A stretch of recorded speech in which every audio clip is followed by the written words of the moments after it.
Hey everyone, Catch 'em All Collectibles here. In today's video, we're going to discuss wholesale modern distributor access and just kind of show you what the reality looks like. I think the expectations, I mean, a lot of people, it's probably just a complete unknown, but I think there's definitely some amount of unrealistic expectations out there. So I just wanted to walk you through what is available to me today. I'm recording this on December 4th. You're going to see it on December 5th. So it's very, very fresh and relevant as of today through one of my distributors. Expectation a lot of times is just you buy low wholesale through distribution and you sell it immediately high into the market, and infinite liquidity, infinite availability, and you just iterate over and over and make tons of margin. 2020, that was kind of the real story. Allocations were your limit, but as of today, as you'll see here, as we move over to the spreadsheet, a lot of the margins are just not there. When product is available, there's no margin. When product is not available, there kind of is margin. So it's like you can't have both really, one or the other. But anyways, let me familiarize you a little bit with the sheet. I will. It's going to be a little bit negative the whole video towards like wholesale modern, just because, as I said, there's not a whole lot of margin there. But towards the end of the video, I will like loop back and I will kind of say some other things that you can do. And I'm not just trying to completely rain on everyone's parade and say wholesale modern access is not worthwhile. But yeah, down the left side, you've got the item. Pretty common items you'll see here. And just a disclaimer too, this is all one specific distributor. I use two distributors. One has all this in stock with the limit shown in column B, costs shown in column C. And then what I did in column E, I used down here, you'll see the fee rate, cost reduction, we'll get to that later, and shipping rate. And using those, you can calculate from the cost what the break-even price would be. So break-even sell price is a number you do not want to sell for. You would be doing all the work to sell an item, taking on the risk of loss and all that, and you would be making no money. If it's highlighted green over here, these are the prices on TCG Player, eBay, and Troll and Toad. If it's highlighted green, that means there's margin. Just because it means there's margin doesn't mean there's a lot, doesn't mean it's worthwhile. As you can see, for the 5 times in which we have a green highlight, one is on Troll and Toad, the Charizard Ultra Premium Collection. Given that it's $20 more than TCG and eBay, the sales volume is probably not super high. There are times, I guess another angle if you're just watching this video as a buyer, note that these are 3 major selling platforms and no one is the clear winner at all times. Not one is always the cheapest option. Sometimes Troll and Toad wins, sometimes eBay TCG Player. So being a savvy buyer, know that more than one sales platform exists and just try to get the best price. Or, I mean, support your local LGS too, even if they're a little bit more expensive and you value the play area. Getting a little bit off topic for the video, but anyways, back to it. So yeah, as I said, these are all sale prices, items with limits available from one distributor. My other distributor, and there are several distributors, you can Google a list of wholesale distributors for Pokemon. Every distributor works a little bit differently. In every account and every distributor has different pricing, has different methodologies. This one distributor in particular, what they do is they tend to up the prices. As you can see, Fusion Strike is $96.50, Lost Origin is $86.50, Silver Tempest Battle Styles. Upon release, I usually get my booster boxes at $82.50. And then subsequent reprints and things like that, it varies. It depends on how big the reprint is. A lot of people ask, what if they reprint Evolving Skies? This distributor was actually selling Evolving Skies reprints when market price was 140 or 150. They were selling them for about 120. So what they'll kind of do is they'll almost sell at some discount to market rate where there's not much margin to be had. So yeah, other distributors, they might sell at the lower fee, but you'll come into an allocation problem. So if and when a hot item gets restocked, you might get your one case at $82.50, $79.50, whatever your normal booster box rate is, but then it's gone. It's gone and it's over with. So there's pros and cons to each. I kind of like that they keep some amount of product available that you can always buy 12 a week. And this is a weekly limit, I should have said too. But anyways, yeah. As you can see, there's just not a lot of room. Most of the products on most of the platforms, you're going to buy it and you're going to be unable to sell it. Most of these platforms, if you're not the low list, your sell-through rate is really, really low, if at all, if you're getting any sales at all. The smaller your account is, the less likely you're going to have the visibility. On eBay, you can kind of do the pay-to-play strategy where you pay an ad rate. Instead of paying the 13% fee, you actually pay an extra 7%, 10% to promote your listing. Well, if you're paying an extra 10% and now you're talking 20% total fee rate, well, now your profitability just went away on the Charizard UPC. So you can see why fees really matter. And this is where I wanted to go to with all this. This is the reason that I made it a thing that we can edit, because this is me. I'm a little guy. I'm a one-man operation. This shows that I really have no margin to make on any of the items available to me. What's worse is the competition out there. I'm a little guy. These are the rates that I pay. I said on release, I pay about $82.50. So say, I mean, $82.50, $4 off, say about a 5% price reduction. So if we go at release, there would have been a little bit more margin on this, assuming the prices were the same. The prices were probably a little bit higher. But if there's a larger account out there that instead of paying 80, instead of paying 100, instead of paying the prices I pay, if they're paying 5% less, well, look at how much more opens up to them. Now, you assume a big account out there, Troll and Toad themselves. Assume David Adams Card World. Assume really, really big accounts like that. I think it's very reasonable to say, kind of a guess, but very reasonable to say they might be getting 15% less, maybe 10 to 15% less. If they were 10% less, they'd be buying booster boxes around $78. Say they were about 15, it would be 15% less would be, I mean, we can just do, is it reasonable that some people out there would be paying $73.53 a box? Potentially. Football Pete, an account like that on eBay that always has thousands of items sold, I'd be shocked if they weren't paying 10 to 15% less than me. But the real killer too, the other side where they get you, they're not paying 12, 13% eBay fees like we are. I put in 13% as a placeholder. I don't even know what the fees are on TCG Player. I don't sell on there. Troll and Toad, they're actually 18.5%. So I guess before I do the fee reduction, let's look at 18.5%. So with an 18.5% fee rate, I can actually sell at a slight profit on Troll and Toad. But as I mentioned, given that they're $19 or $20 more expensive than TCG Player and eBay, is there really margin? Or is there really sales volume? Probably not too much. But anyways, getting back to Football Pete as an example. Let's do 10% to be conservative. Very, very certain. I can't say 100%, but I'm very, very certain Football Pete would be paying substantially less than 10% under what I'm paying. And then on the other side too, where they get you, I don't know. I'm assuming though Football Pete would be contracted if they're paying a 5% eBay fee, which is pretty reasonable assumption for an eBay contracted account. They can buy and make margin on almost any of these items. They're on eBay, so Troll and Toad and TCG Player columns wouldn't be relevant to them.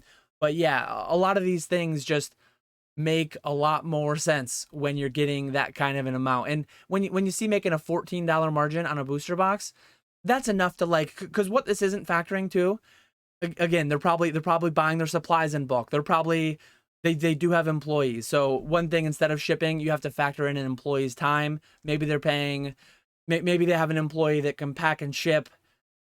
I don't know how many it would be. Would it be 30 booster boxes an hour or 40 booster boxes an hour? Whatever the number would be, they'd probably be getting their boxes cheaper, their bubble wrap cheaper. But anyways, yeah, you can play around with the numbers here. It was a fairly simple thing to put together, fairly simple spreadsheet to put together. But I think it kind of demonstrates, if we go back to the numbers that I started with, a 12% fee rate that I pay on eBay, $8 shipping fee, which, to be fair, an $8 shipping fee for something like the Charizard Premium Collection, that's probably way undershooting what I would actually pay to sell it. But at the end of the day, like, say I sell a Lost Origin booster box. I mean, that's not even going on eBay cheaper, but say you're making a $5 margin.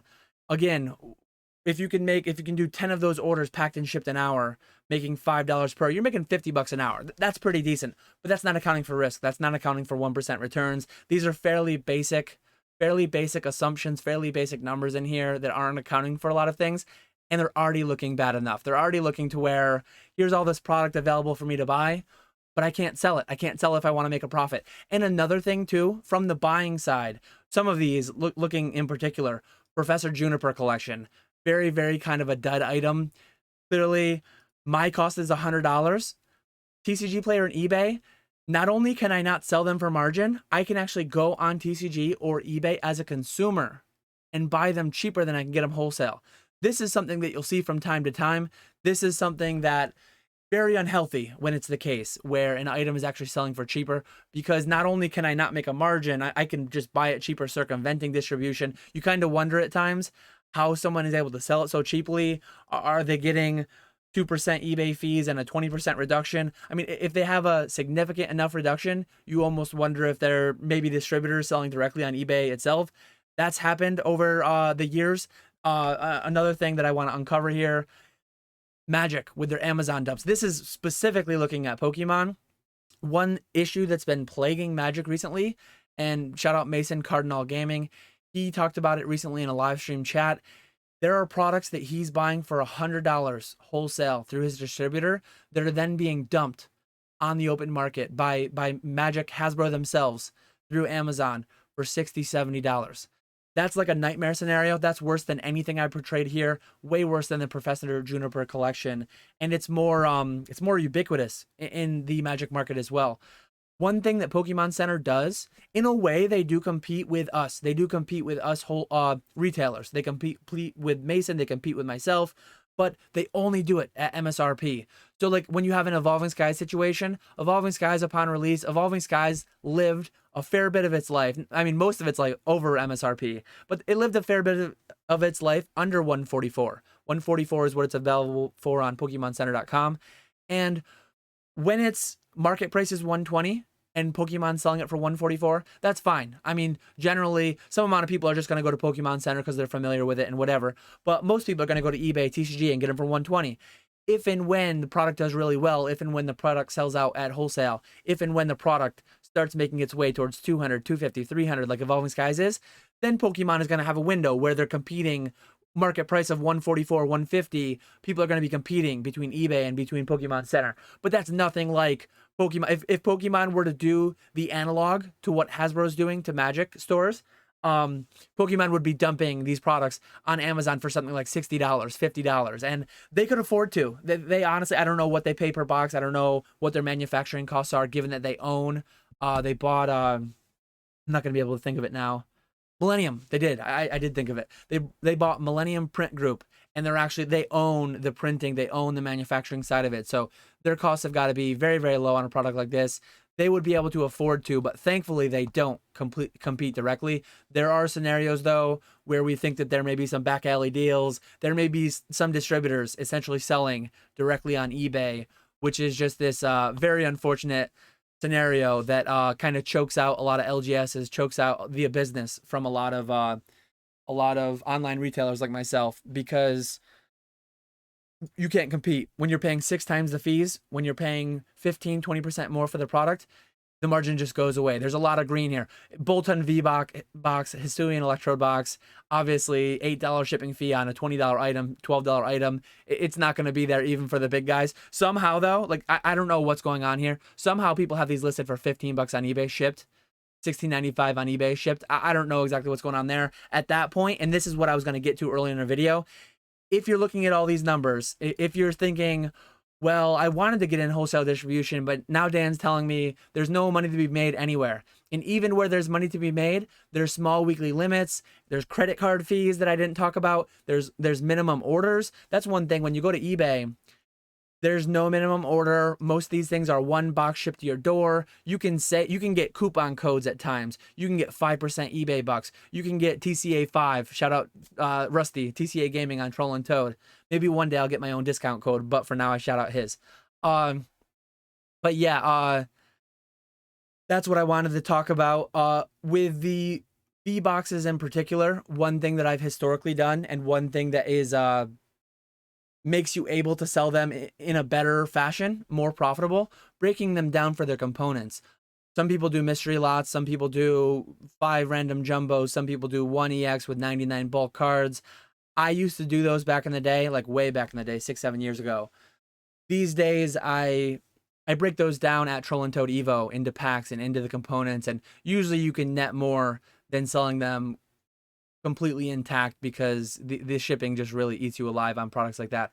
But anyways, if you see all this and if you still want to go ahead with wholesale distribution, there are products that come along like Evolving Skies. There is Brilliant Stars, which is selling for very profitable. I can't buy anymore to sell into it, but everything I got allocated at the start clearly sold for a lot higher margin, as long as I didn't blow it out right off the gate when it was 120 or less.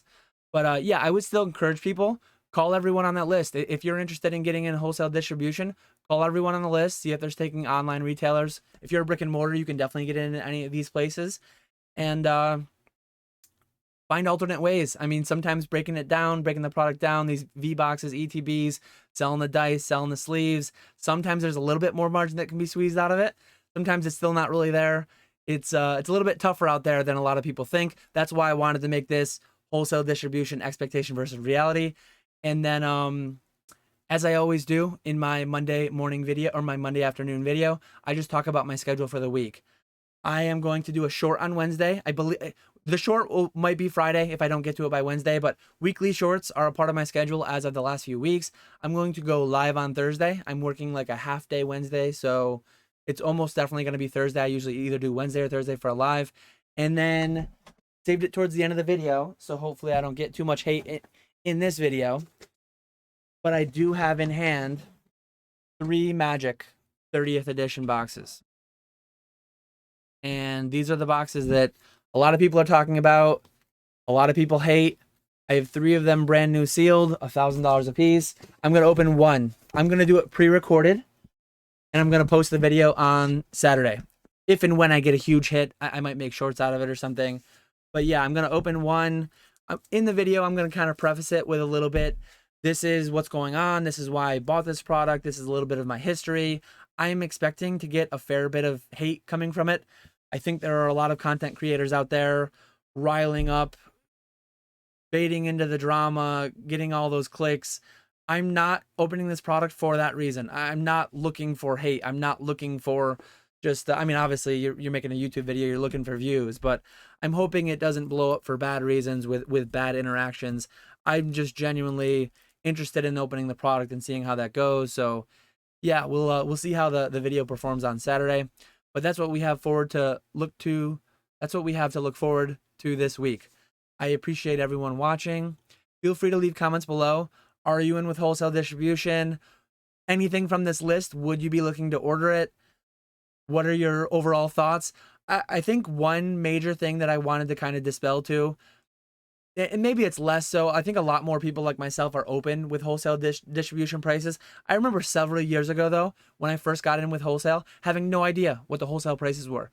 And at the time, I was paying about 82 to 85 bucks a box. Still same ballpark for what I'm paying. A lot of people, though, I think they think people are paying 50 bucks a box and just killing it, selling for 100, doubling up your money, less fees. I think a lot of people think the wholesale price is 50 or 60 or 70. And maybe for the massive major P-football accounts, close to 70, maybe. But yeah, this is the reality. This is what it looks like. So hopefully that was interesting to you. I appreciate you all watching, and I will catch you all later.